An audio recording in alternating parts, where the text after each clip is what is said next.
자, 이제 순서를 저희가 이렇게 했어요. 그 대표님이 얘기하신 게 합의물 자자, 수집증 이렇게 그렇게. 했었는데 순서가 이제 거꾸로 됐습니다. 수 먼저 했고 집증 했고요. 그 다음에 이제 합의물 자자, 합의물 자자 이거 좀 해야 될 것 같아요.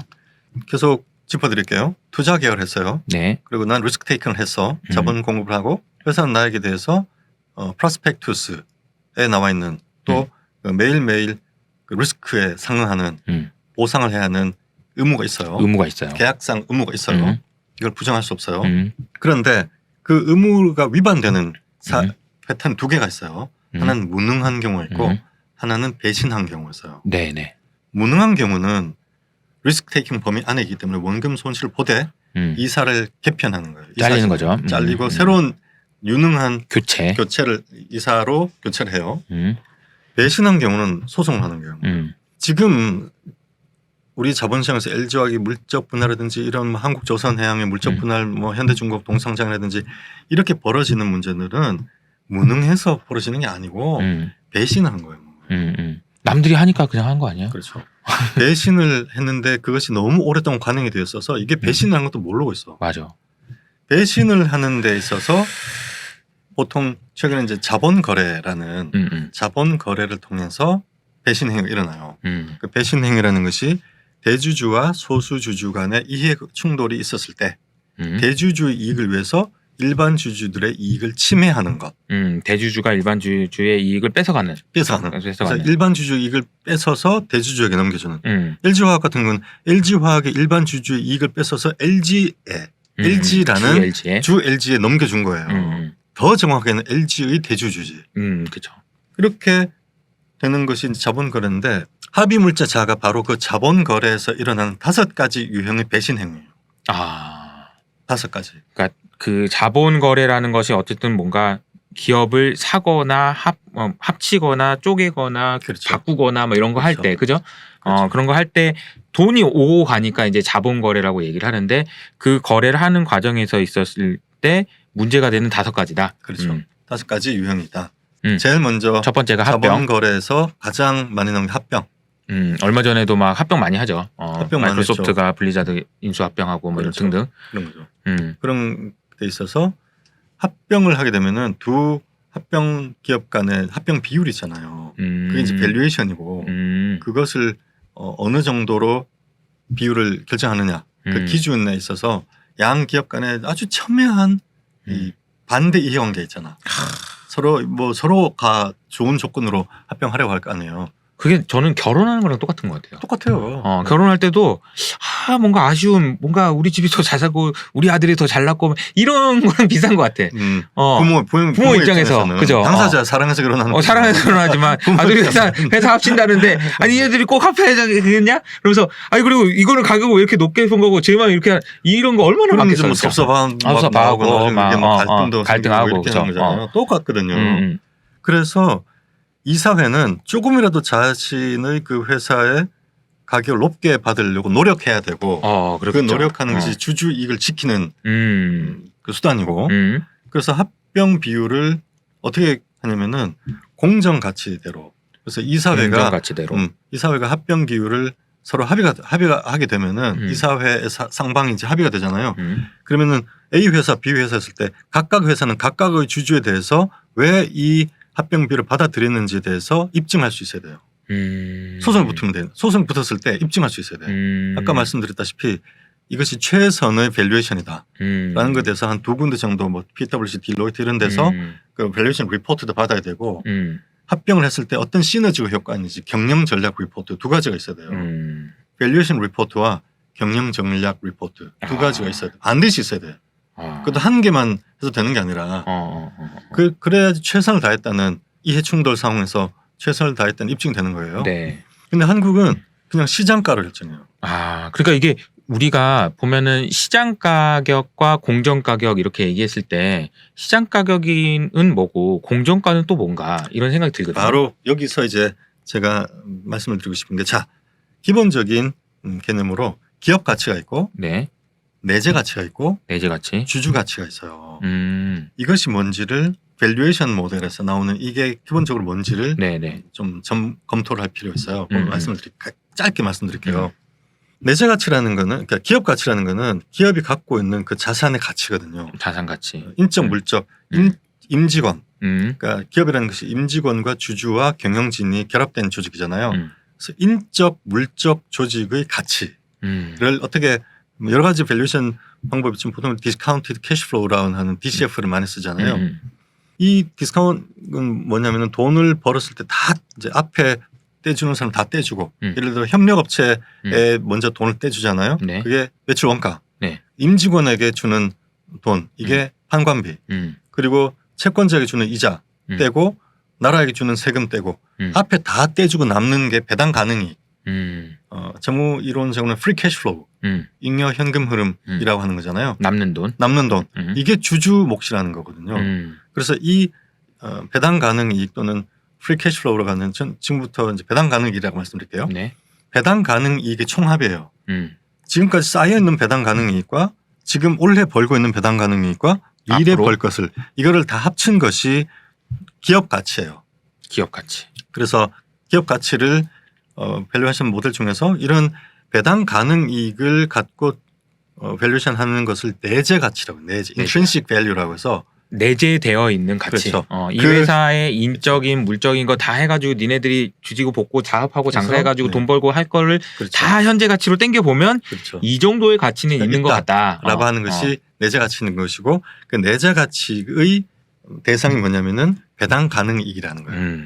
배당 가능 이익이 있는 자산만 DCF를 할 수 있어요. 그렇죠. 그래서 배당 가능 이익이 있는 자산만 내재 가치라는 것이 있고 그렇죠. 그래서 그것이 기업 가치야.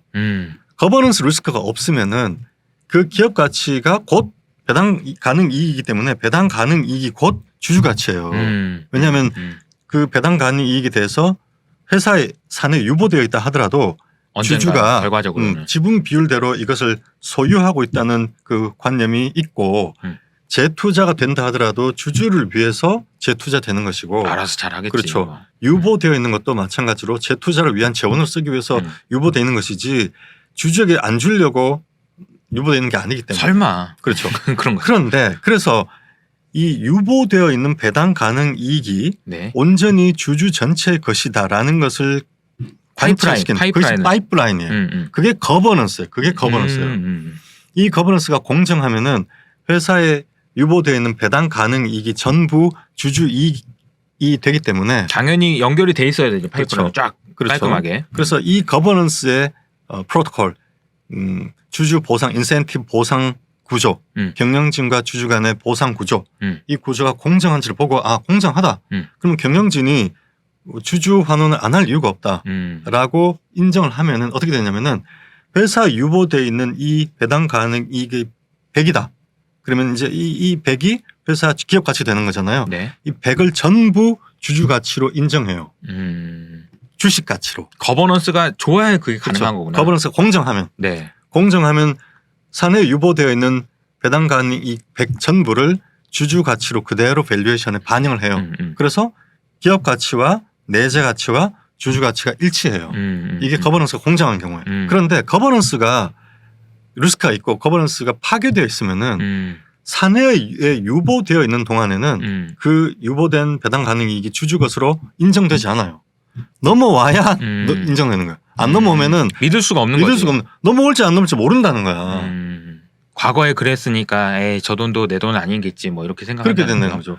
그리고 우리나라 같은 경우는 이사회가 대주주가 선임을 했고 그 이사회가 대주주의 이익에 복무하고 있고 그리고 대주주와 경영진과 일반 주주 간의 이해관계가 서로 반대 방향으로 되어 있기 때문에 뭐 잘못된 경우가 많아서 그렇죠. 거버넌스 인센티브 구조라든지 세법이라든지 다양한 법령들과 계약에서 대주주와 일반 주주의 이해관계가 반대 방향으로 짜여져 있어요. 제가 늘 말씀드리는 게 대주주가 사악해서라기보다는 우리나라의 전체 세법이라든지 뭐 자본시장법, 상법 모든 법령과 규약들이 대주주와 일반 주주의 이해관계가 반대 방향으로 짜여져 있다는 거예요. 이미. 그래서 대주주는 주가가 내려야 좋은 거고 왜냐하면 시가총액으로 상속세를 뭐 하게 돼 있다든지 상속세가 뭐 60% 이상이 돼 있다든지 대주주는 주가가 내리기를 바라게 되어 있고 일반 주주는 주가가 오르기를 바라게 되어 있고 경영진은 대주주가 선임돼 있고 이런 갈등 관계에 놓여져 있다는 거죠. 그래서 대주주의 이해관계 복무하는 이사, 그래서 이사회 독립성이 없고 대주주 이사회가 대주주의 이익에 복무하고 있고 이렇게 되어 있으면은 이 파이프라인이 깨져 있어요. 그러면 여기에 있는 배당 가능이 넘어와야지 넘어온 것만 주주이익이고 안 넘어온 상태는 대주주 거예요. 회사에 유보되어 있는 것은 일반 주주의 것이 아니고 대주주 거예요. 네. 이렇게 되어 있는 거죠. 그러면은 내 기업 가치와 주주 가치의 괴리가 벌어져요. 원래는 기업 가치와 주주 가치는 같아야 되는데 그러려면 파이프라인이 딱 연결돼서 그렇죠. 줄줄 물이 새거나 뭐 이렇게 그렇죠. 어디 가치가 훼손이 없이 꽉 짜여져 그렇죠. 있으면 거버넌스가 잘 돼 있는 건데 그렇죠. 이게 중간에 뭐가 무슨 물이 왜 이렇게 많이 새냐. 새든지 이들 뭐 딴짓하는 것 같은데 연결됐다가 또 안 돼 끊어졌다가 딴 데로 어디로 가 있고 막 이러면은 이제 이게 다르다는 거죠. 다르다는 거죠. 그게 코리아 디스카운트예요. 코리아 디스카운트는 주주 가치와 주가 사이의 괴리가 아니고 기업 가치와 주주 가치 사이의 괴리예요. 그 차이가 있구나. 그런 완전히 있는 거죠. 그게 거버넌스 리스크예요. 그래서 거버넌스 리스크가 있으면은 기업 가치와 주주 가치의 괴리가 발생해요. 기업에는 시가총액보다 더 많은 현금이 쌓이는데 일반 주주의 안 들어오니까 그 현금을 일반 주주의 것으로 밸류에이션에 반영을 못 하는 거죠. 이렇게 되어 있는 거죠. 이 개념을 일단 이해하셔야 되고. 그래서 시가와 공정가가 어떤 차이가 있는지에 대한 질문에 대한 대답을 해주시고 있는 거예요? 그렇죠. 네. 공정 가치라고 할 때는 기업 가치를 말하는 거예요. 시가는 주주 가치를 시장이 어떻게 평가하느냐의 문제고. 그래서 그 이전에 시가가 이제 시장 가치. 자, 이렇게 생각하시면 심플해요. 심플한 뭐냐면은 시장은 냉정하다. 지금 일반 주식 유통 주식들의 가치가 극도로 저평가돼 있다라고 말하잖아요. 저평가된 게 아니고 대주주의 통제하에 있는 그 산에 유보되어 있는 배당 가능 이익이 주주 것이 아니기 때문에 이렇게 줄줄 세고 있다는 거죠. 어디서 세고 있기 때문에 이게 넘어올지 안 넘어올지 모르기 때문에 그걸 주주의 것으로 인정하지 않고 있는 것뿐이에요. 그래서 일반 유통 주식의 가치로 인정하지 않아서 사내에 아무리 많은 현금 쌓여 있어도 그것이 주주의 것으로 반영 안 하고 있는 시장이 반영 안 하고 있는 거죠. 그래서 기업 가치가 공정 가치거든요. 공정 가치와 주주 가치 괴리가 있기 때문에 시가는 시장가는 주주 가치를 냉정하게 반영한다고요. 그러면 기업 가치와 시장가에 극도로 괴리가 발생할 수 있어요.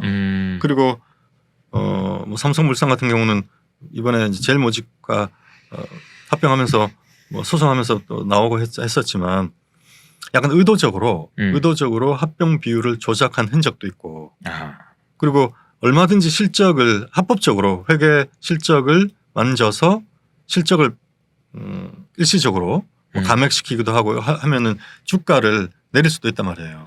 근데 사실 그런 게 어떻게 가능하지? 실적을 어떻게 안 좋게 만들 수가 있어? 라고 생각하시는 분도 있겠지만 얼마든지 가능하죠. 얼마든지 가능한데 그게 바로 법의 테두리 안에서 회계를 만져서 합법적으로 예를 들어서 뭐 판관비를 갑자기 많이 지출한다든지 뭐 많이 썼다고 할 수 있는 거죠. 그렇죠. 해외에 진출한다고 하면서 해외 지사를 막 만들어 가지고 달러 부채 왕창 일으킨다든지 그러면 주가 박살 나는 거예요. 아니 그리고 뭐 가지고 있는 거를 뭐 삼각 처리를 갑자기 한다든지 그렇죠. 뭐 얼마든지 뭐 그렇죠. 많죠. 가속 상각을 하는 가속 상각하는 10년짜리를 뭐 3년 만에 상각을 한다든지 그럼 그 3년 동안 주가 박살 난단 말이에요. 그런데 이런 짓을 미국에서는 못 한다고. 왜 못 하냐면은 그 해에도 8% 줘야 되거든. 그렇지. 계약을 지켜야 되니까. 계약을 지켜야 되잖아. 모든 게 계약이네. 모든 게 계약이란 말이에요. 한국은 그 기대 수익률만큼 계약이 되어 있고 주주에 대해서 그 계약을 지켜야 한다는 관념이 없기 때문에 일시적으로 한 2, 3년, 3, 4년 정도 주가를 폭락시켜도 아무도 뭐라 하지 않는다고. 뭐 자기들도 힘들겠지 뭐 이렇게 생각하는 거죠. 뭐. 그렇게 하고 넘어간단 말인데 그것은 그 한 해 한 해의 주주에 대한 기대 수익률을 계약을 위반한 거예요. 물론 장기적인 관점에서 주주가 납득이 되면 예를 들어서 일론 머스크 같은 경우에 뭐 5년 동안 10년 동안 계속 적자 내면서 투자를 했단 말이에요. 계속 투자를 했는데 주주들이 그에 대해서 뭐라고 안 했다고. 이것은 나중에 도약을 하기 위해서 필요한 기반 인프라를 만드는 거고 설득이 되면 할 수 있다는 거죠. 그러면은 이사지는 경영진은 주주에 대해서 우리가 왜 이런 투자를 하는지를 설득할 수 있어야 되고 소송에 걸렸을 때 그것을 입증할 수 있어야 돼요. 장기적으로 이것이 우리의 미래를 위해서 필요한 것이다. 근데 그거는 대부분 명확해요. 예를 들어서 이제 현대차를 제가 말씀을 많이 드렸는데 현대차가 한전 부지를 매입을 했잖아요. 네. 본사를 만들려고. 그래서 대박이 났다고 많이들 얘기했잖아요. 10조 원에 샀는데 더 올랐다. 더 올랐다. 오른 뭐에 주주랑 상관없는데. 주주 상관없잖아. 아무 상관없. 그 돈 가지고 뭐 팔 거야, 팔 것도 아니고. 그리고 주주는 자동차 사업을 보고 투자를 했단 말이에요. 그렇죠. 자, 그래서 한전 부지를 매입한 때로부터 내가 2014년 정도였는데 14년부터 18년까지 주가가 반의 반토막이 났어요. 장장 한 6, 7년 동안. 6, 7년 동안. 그러면 주주가 한전 부지를 매입한 것이 자동차 사업에 주된 사업에 현대차의 자동차 사업에 도움이 되느냐 시너지가 나느냐를 소송을 걸었을 때 그걸 입증할 수 있어요. 회사 현대차 이사진이 입증할 수 있을까요? 그러게요. 못합니다. 뭐 영미 같은 경우 일본도 그렇고 입증은 절대 불가해요. 본사를 만드는 것이 개발해서 본사를 만드는 것이 그 차를 잘 마는데 무슨 도움이 돼요. 물론 아니 연구진들이 모여서 좀 같이 있으면 더 좋은 거야. 그러니까 그러면 임차를 하면 되지. 아 그러게 반드시 내 사옥에 R&D 센터를 만들어야 하는 것이. 아 그래도 좀 뽀대도 좀 나고 그래야 돼서. 그러니까 그런 정도가 그러니까 그것으로 주가 반의 반토막 난 것을 정당화할 수 있겠냐고. 그걸 주주가 그걸 설득할 수 있겠냐. 안 되는 거죠. 마찬가지로 일정한 기간 동안 기대 수익률을 지키지 못하는 해가 있을 수 있어요. 그러나 그때의 경영 전략은 주주를 설득할 수 있는 것이어야 돼요. 그리고 그거는 이사진이 입증해야 돼요. 근데 한국은 그런 작동이 안 되고 있는 거죠. 그러면 얼마든지 실적을 조작해서 책임지지 않는 경영 책임을 지지 않으니까 얼마든지 합법적으로 조작이라고 하면은 뭐 약간 불법적인 느낌 나니까 매니플레이션 그렇죠. 뭔가 회계적으로 합법적인 기재를 통해서 실적을 일시적으로 감액시키고 그것으로 주가를 내리고 그런 공정가치, 기업가치와 주가의 극도로 괴리가 벌어졌을 때 합병 비율을 결정할 수 있는 거죠.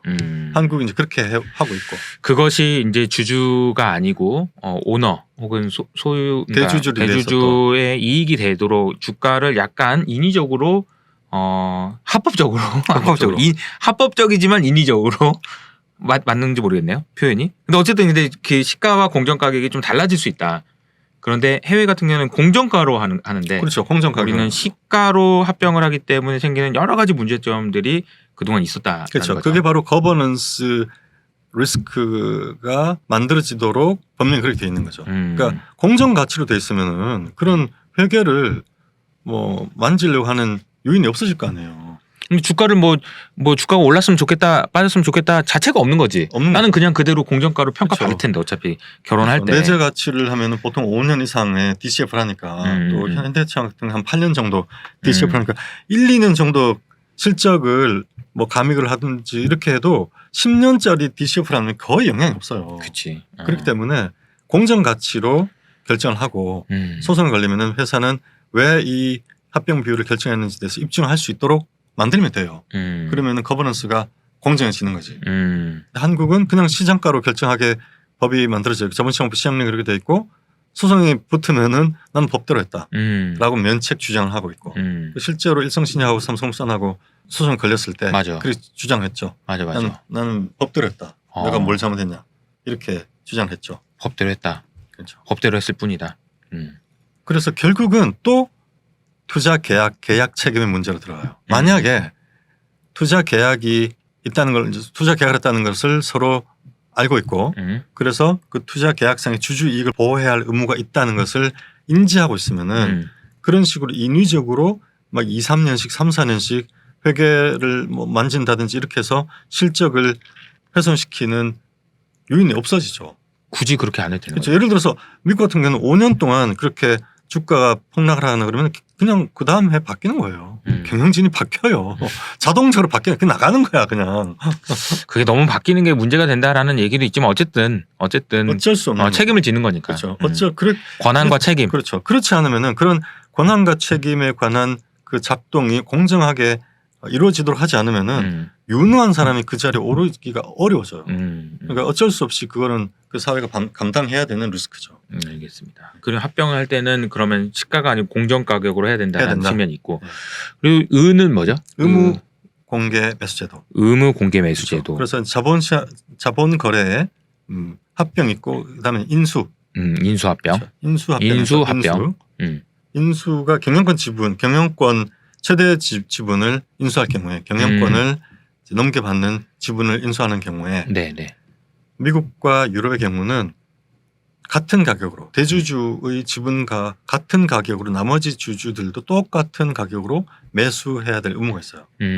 유럽의 경우는 30% 이상의 지분을 인수하는 경우는 나머지 주주들도 똑같은 가격으로 그 대주주와 인수하는 가격으로 매수 청구를 할 수 있어요. 그게 의무 공개 매수 제도죠. 그래서 주주 평등의 원칙을 지키는 거예요. 미국 경우는 의무 공개 매수 제도는 없고 네. 대주주만 거래를 해도 돼. 그게 법으로 금지되어 있지 않아요. 그런데 바로 소송을 거는 거지. 주주가. 잘 안 돼. 그렇게 안 하겠죠. 그러니까. 그렇죠. 무서워서. 그렇게 했으면 이사회가 예를 들어서 협조를 할 거 아니에요. 인수라 경영권 넘어가면 회사 실사를 할 거 아닙니까. 그러면 이사가 뭐 이런 자료 주고 저런 자료 주고 회계 자료도 주고 경영 전략도 가서 뭐 PT도 하고 여러 가지 협력을 할 거 아니에요. 협력하지 말라고. 그러면 협력을 해서 경영권 지분만 대주주 지분만 높은 가격 프리미엄을 얹어서 뭐 100% 50% 프리미엄을 붙여서 매각을 한 것이 기업 가치와 주주 가치에 어떠한 시너지 효과가 있는지 어떤 가치를 계산하는지를 입증해야 돼요. 입증을 누가 해야 되는 거예요? 이사회가. 네. 주주가 아니고 그렇죠. 이사회가. 경영권 예를 들어서 뭐 이런 거죠. 쌍용차가 있어요. 쌍용차 대주주가 산업은행에 예를 들어 있다고 치자고요. 네. 산업은행이 쌍용차 지분 20%를 갖고 있는데 이거를 일론 머스크에게 팔아. 또는 테슬라에게 팔아. 그런데 일반 주주들은 지금 쌍용차 주가가 10,000원에 거래가 되고 있어. 네. 근데 20,000원에 팔았단 말이야. 산업은행이. 그러면 일반 주주들이 나는 10,000원이지만 20,000원에 최대주 지분을 판 거에 대해서 박수를 칠까요? 아니면은 나쁜 놈을 할까요? 내 것도 사주면 박수를 칠 것 같은데. 애매하지. 왜냐하면은 테슬라니까. 테슬라니까. 테슬라가 쌍용차를 갖고 와서 테슬라의 전기차 제조 부문 아웃소싱을 쌍용차에 준다면은 그러면 쌍용차가 대박이 또 날 수 있으니까. 그렇죠. 테슬라에게 파는 것은 주주가 그 자본 거래에서는 손해수를 보지만 장기적으로는 기업 가치를 증진시키고 주주 가치도 개선이 될 것이라고 기대할 수 있다면 그러면은 경영권 지분을 자기만 프리미엄 받고 매각한 것을 받아들일 수도 있지. 이론적으로. 그럴 수도 있다. 이론적으로 그럴 수도 있단 말이에요. 그러니까 그건 케이스 바이 케이스예요. 그런데 일반적으로 예를 들어서 그러면 이렇게 생각해보죠. 기아차가 있어요. 네. 기아차의 최대 주주가 네. GM에게 팔았어. 그러면 이거는 기아차가 지금 10,000원에 거래가 되고 있는데 네. 예를 들어 정의선 회장이 그 지분을 GM에게 20,000원에 팔았어. 그러면은 기아차 주주는 박수를 칠까요? 안 칠까요? 너만 왜 20,000원에 파냐 뭐 이렇게 되겠네요. 그렇게 될 수 있는 거죠. GM이 기아차를 지금보다 훨씬 더 좋은 기업으로 만들 수 있을까? 기아차가 GM보다 더 좋은 기업 아니야? 기아차가 악유가 있을 수 있는? 악유가 있을 수 있는 거죠. 그러면 소송을 거는 거예요. 내가 보기에는 당신이 경영권 지분 프리미엄을 받고 GM이 판 것은 기업 가치와 주주 가치에 아무런 도움이 안 된다. 기아차가 지금 기아차 경영진이 GM보다 더 좋은 경영진이요. 왜 받고 당신만 이건 배임이다. 주주에 대한 배임이다. 라고 소송을 걸었을 때 자기만 경영권 지분을 20,000원을 프리미엄 받고 판 것이 기업 가치와 주주 가치 제고에 도움이 된다는 것을 입증해야 돼요. 판 사람이. 기아차의 이사진이. 입증이 되겠냐고요. 그렇지 않으면 나머지 주주들한테도 똑같이 사줘야 된다. 똑같이 사야 돼요. 그렇게 20,000원에. 그렇죠. 그렇게 소송을 걸렸을 때 그걸 방어할 자신이 없으면 그러면 똑같은 가격으로 사라고 요구해요. 그리고 인수한 자에게.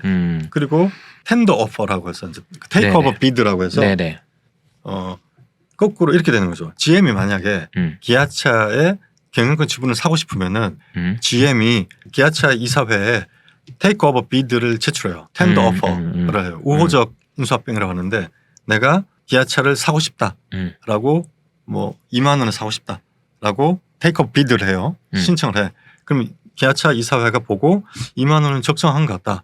그래서 그러면 오케이 이사회 결의를 하고 주총에 붙여요. 주총에 붙여서 주총이 특별 결의로서 특별 결의를 하고 또 MOM이라고 대주주 빼고 대주주의 정의선 회장, 정몽구 회장, 현대차 지분 빼고 나머지 일반 주주들만 따로 소수 주주총회를 해요. 거기서 다시 또 특별 결의를 얻어야 돼. 이렇게 해서 두 가지 특별 결의를 얻으면은 100%를 다 살 수 있어요. 그리고 100% 사야 되고 뭐 현금을 주고 사든지 합병을 하든지 그렇게 GM이 이제 사게 되는 GM이 기아차를 살려면 다 사야 돼. 그렇게 다 사야 된다. 다 사야 되는 거예요. 지금은 그렇게 안 돼 있다는 거죠. 한국이? 전혀 아니죠. 한국은 그냥 의무 공개 매수제도도 없고 경영권 지분만 매각했을 때 그것을 다툴 수 있는 방법도 없어요. 아 그럼 팔았나 보다 그냥 끝이에요? 아니죠. 그러면 주가 그때부터 폭락하죠. 왜냐하면 그래서 미국 같은 경우는 경영진이 팔고 나갔으니 얼마나 안 좋으면 팔고 나가겠냐 뭐 이런 생각도 할 수 있을 것 같고. 프리미엄이 미국 같은 경우는 30에서 50%예요. 그러니까 높은 프리미엄을 주고 살 수가 없어. 다 사야 되기 때문에. 이번에 마이크로소프트도 그 게임 회사 블리자드를 100% 다 테이크오버 비드를 한 거예요. 기존에 있는 주주들한테 내가 이 돈 줄 테니까 그렇죠. 팔고 나가. 뭐 그것도 이렇게. 현금 주고. 현금 줄 테니까. 그러니까 마이크로소프트 주식을 주겠다는 것이 이제 교환 방식의 그렇죠. 합병이고 인수고. 내 주식 낫지 않아? 그렇죠. 이렇게 말하는 그렇죠. 거고 그냥 아예 그렇죠. 현금으로 줘버리는 현금으로 다 주고 현금 주고 그냥 현금 받으셔서 그냥 마이크로소프트 주식 사세요. 억울하시면 이렇게 현금 주고 이제 매수 100% 매수하겠다고 테이크오버 비드를 한 거예요. 그래서 보시면은 미국 같은 경우에 프리미엄이 30에서 50% 높은 프리미엄을 줄 수가 없어. 다 사야 되기 때문에. 근데 한국은 100%거든. 한샘도 100%였고 최근에 100%씩 프리미엄을 줘요. 그러면은 인수자는 원래 일반적으로 글로벌리 통용되는 50%인데 50% 더 줬잖아. 이 50%를 어디선가 보전받고 싶은 유혹이 또 생기죠. 예전에 나쁜 인수자들은 빅베스를 해서 부실 채무를 갖고 있던 걸 일시에 털어버린다든지 그러면 그 해에 또 주가 폭락하잖아요. 실적이 안 좋구나. 그렇죠. 회사 망하나 보다. 주가 그렇죠. 빠지죠. 주가 폭락을 하면은 폭락을 해서 자사주를 매입해. 그 자사주를 많이 매입하고 나중에 자진상폐해요. 네, 그런 식으로. 그런 식으로 그 프리미엄을 보전하는 구조로 되어 있기 때문에 그래서 한국의 경우는 시장이 어떻게 봤냐면은 프리미엄이 높으면 높을수록 높은 만큼 주가가 하락합니다. 왜냐하면은 인수자가 그 프리미엄만큼 아주 높은 프리미엄을 주면은 그 프리미엄만큼 시장에서 그것을 보전하고자 하는 욕구가 생길 것이란 리스크를 반영을 해서 주가가 더 빠져요. 그럴 수도 있겠네. 그러니까 그 돈이 주주한테 가는 게 아니고 팔고 나가는 대주주나 이런 그렇죠. 경영권이 있었던 사람한테 가는 거니까 그렇죠. 내가 이 돈 냈으니까 여기서부터 뽑아 먹어야 되겠다 뭐 내지는 뭐 그런 생각을 하게 된다는 거죠. 그리고 그것이 허용돼 있으니까. 허용이 돼 있으니까. 그러니까 모두가 이 왜곡되어 있는 거버넌스 시스템 하에서 모두가 합리적으로 움직이는데 그 합리적으로 움직이는 것이 전부 일반 주주의 이익을 다 침탈하는 방법이라는 거예요. 인수자 입장에서 봤을 때도 PE 입장을 봤을 때 이거 허용돼 있단 말이야. 이게 불법인가? 로펌이 물어봐. 불법 아니라고 한다고. 그럼 그거를 채택하는 것이 그 PE에게도 LP가 있을 거 아니에요. 그쵸. 투자자 있잖아. 투자자에게 최선을 수탁자 의무를 다해야 될 거 아니에요. 그러면 허용되어 있는 그 수단을 써야겠지. 쓰고 싶어 하는 그런 강력한 유혹에 빠지는데 그걸 이기기가 어렵고 왜냐 나는 안 쓰잖아. 그 PE가 우리나라에 100개가 있어. 나는 양심적으로 안 써. 그럼 다른 PE가 막 써. 그럼 다른 PE가 수익률이 좋을 거 아니에요. 그럼 우리 고객이 돈 빼가지고 그거 옮기잖아. 이거를 그 PE 개인에게 양심적으로 하라고 요구할 수 있냐고 직업윤리로. 안 된다는 거죠. 어렵죠. 합리적으로 모두가 합리적인 선택을 하고 있다는 거예요. 그런데 그것이 모두 일반 주주의 이익을 다 침탈하는 것으로 귀결된다는 거예요. 그렇게 되어 있다는 거죠. 되어 있다는 구조 자체가 이 의무 공개 매수제도가 없다든지 한국의 수탁자 의무가 인정 안 된다든지 증거 개시 제도가 없다든지 이러한 거버넌스의 미비된 제도들 때문에 이렇게 흘러갈 수 모두가 합리적인 선택을 하는데 그것이 모두 일반 주주의 이익을 침탈하는 방식으로 귀결된다는 거죠. 그것이 의무 공개 매수제도의 문제점이다. 그래서 의무 공개 매수제도를 입법을 하든지 저는 미국식으로 하고 싶어요. 그냥 수탁자 의무를 인정하고 그리고 증권 집단 소송 제도를 활성화하고 그리고 증거 개시 제도를 도입해라. 저는 합의물질 자수집중 8개 중에 딱 1개를 선택하라고 하면은 수. 2개 그러면 증. 저는 이 수와 증은 양날개와 같아요. 새의 양날개와 같아서 어느 하나만 있어서는 작동할 수 없어요. 수와 증을 2개를 동시에 입법해라. 이것이 저희 꼭 그러니까 이사는 주주한테 최선을 다하고 그렇죠. 만약에 그렇지 않았다면 소송을 할 수 있도록 그렇죠. 소송을 하고 네가 입증해라. 네가 입증해라. 그게 증이거든요. 네가 증거를 네가 증거를 다 내고 네가 입증해라. 네가 잘못한 거지 네가 져야지 내가 되겠냐? 그렇죠. 이런 거죠. 물론 궁극적인 입증 책임은 원고인 주주가 져요. 하지만 증거를 다 게시했기 때문에 거기 보면은 뭐 LG화학이라든지 한국조선해양이라든지 뭐 이런 경우는 명백해요. 이거는 소송하면은 이길 수가 없어요. LG화학이나 한국조선해양이 주주를 이길 수가 없어요. 증거 게시도 있다면 이사가 주주를 이걸 보호해야 하는 수탁자 의무가 있고 아무리 힘이 세고 뭐 근육질인 남자도 지나가는 사람 시비 붙었다고 얼굴에 주먹질하면 안 되는 의무가 있고 그리고 증거 게시 제도가 있으면은 그러면은 LG화학이나 한국조선해양은 절대로 이길 수가 없다. 절대로 상상도 할 수 없는 일이에요. 근데 지금은 그렇지 않으니 누구 소송도 안 하고 있는 뭐 상황이 소송을 할 수가 없는 거고. 그러네.